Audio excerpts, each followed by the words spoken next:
আমি এখানে প্রায় 1 কিলোর মতো চিকেন নিয়ে নিয়েছি পিস পিস করে কেটে। এর মধ্যে আমি vinegar, ginger paste, garlic paste, onion paste আর কাশ্মীরি লঙ্কার গুঁড়ো, ধনিয়া পাউডার, কিউমিন পাউডার আর সল্ট আর টার্মারিক পাউডার আর সাথে আমি দিয়েছি গ্রিন চিলি পেস্ট। এবার আমি ভালো করে পুরো চিকেনটাকে এই মশলাগুলোর সঙ্গে ভালোভাবে মেখে নিচ্ছি। খুব সুন্দরভাবে এগুলিকে ভালোভাবে মেখে নিতে হবে। মেখে নিয়ে তারপর আমি এটাকে ম্যারিনেট করে রাখবো প্রায় 1 ঘন্টার মতো। খুব ভালো করে তাই মেখে নিচ্ছি আমি। এবার আমি অল্প সাদা তেল দিয়ে দিলাম, মানে রিফাইন্ড অয়েল আমি অল্প দিয়ে আমি আবারও ভালোভাবে মেখে নিচ্ছি পুরো মিশ্রণটিকে।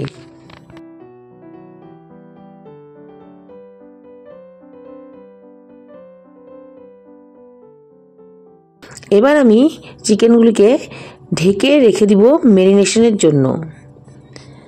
1 ঘন্টা বাদে আমি ঢাকনা খুলে নেব।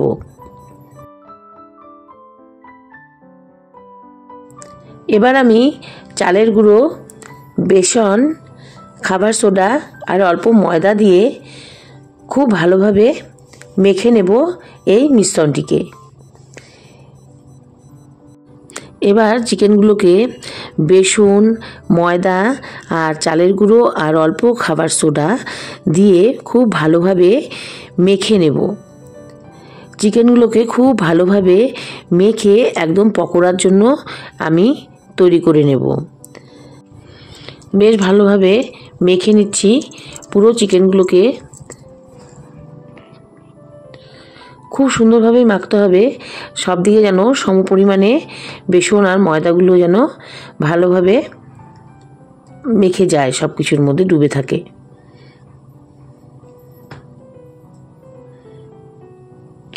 এবার আমি 2টো কড়াই বসিয়ে দিয়েছি দুদিকে, আর তেলও দিয়ে দিয়েছি, রিফাইন্ড অয়েল অবশ্যই। আর সেটা গরম হলেই আমি আস্তে আস্তে চিকেন পকোড়াগুলিকে ছেড়ে দিচ্ছি একটা একটা করে। তো 2টো কড়াইতে আমি নিয়েছি যাতে তাড়াতাড়ি আমার হয়ে যায়। বাড়িতে কিছু গেস্ট আসবে আর তাদের জন্যই এই পকোড়াগুলো বানানো হচ্ছে।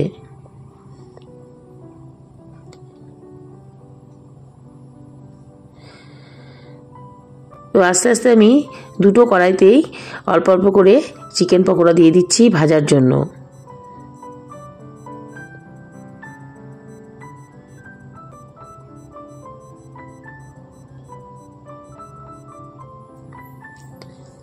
বেশ সুন্দরভাবে ভাজা হচ্ছে চিকেন পকোড়াগুলোকে।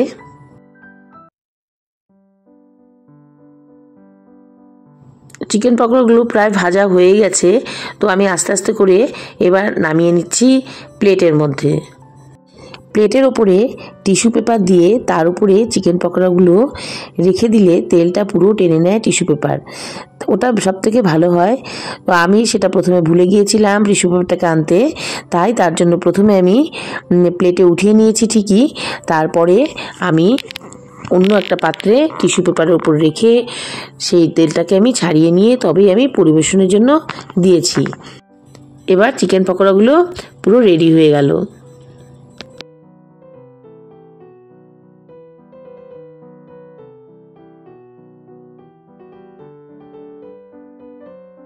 তো রেডি হয়ে গেল আমার চিকেন পকোড়া। তো বন্ধুরা, ভিডিওটি ভালো লাগলে ভিডিওটিকে অবশ্যই লাইক, কমেন্ট আর শেয়ার করে দিও, আর চ্যানেলটিকে অবশ্যই সাবস্ক্রাইব করে দিও।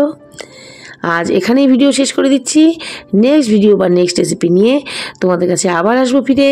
ততক্ষণ তোমরা ভালো থেকো, সুস্থ থেকো, টেক কেয়ার, বাই বাই।